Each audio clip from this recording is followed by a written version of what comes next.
લગ્નની સિઝન છે અને છોકરી એક છે અને સગપણ લઈને આવી છે ટોટલી અલગ અલગ સ્ટાઇલવાળી બે બહેનો. તો જુઓ આગળ શું થાય છે. અત્યારે કોણ આવ્યું છે?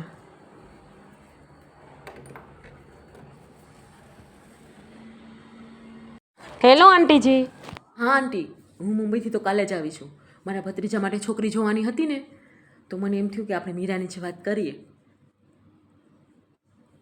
અમારો ભત્રીજો છે ને એ ઇન્સ્ટાગ્રામમાં નાની મોટી સેલિબ્રિટી છે.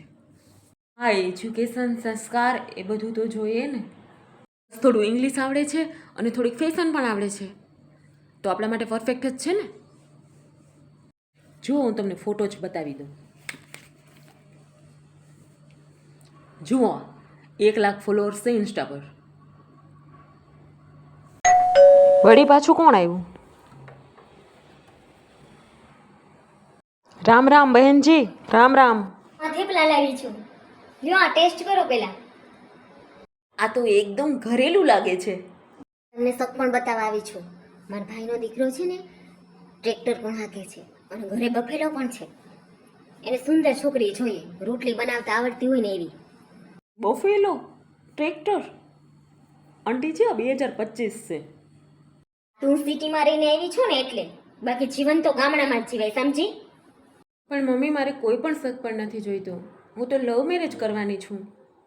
લવ? લવ? એન્જિનિયર? Love marriage? આ તો દંગલ જ થઈ ગયું. નમસ્તે આંટીજી, હું એન્જિનિયર છું. આઈટી કંપનીમાં જોબ કરું છું, પણ ગામનો છોકરો છું. એન્જિનિયર બી છે અને ગામની વેલ્યુ બી. પરફેક્ટ જમવાની પ્લેટ છે બેટા. ચાલો પછી લાડવા બનાવીએ. અને છોકરી તો પડી જ છે.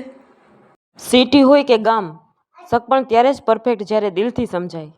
તો કોમેન્ટ કરો, તમે કોની સાઈડમાં છો, ગામડાના કાકી કે સોસાયટીવાળા બેન?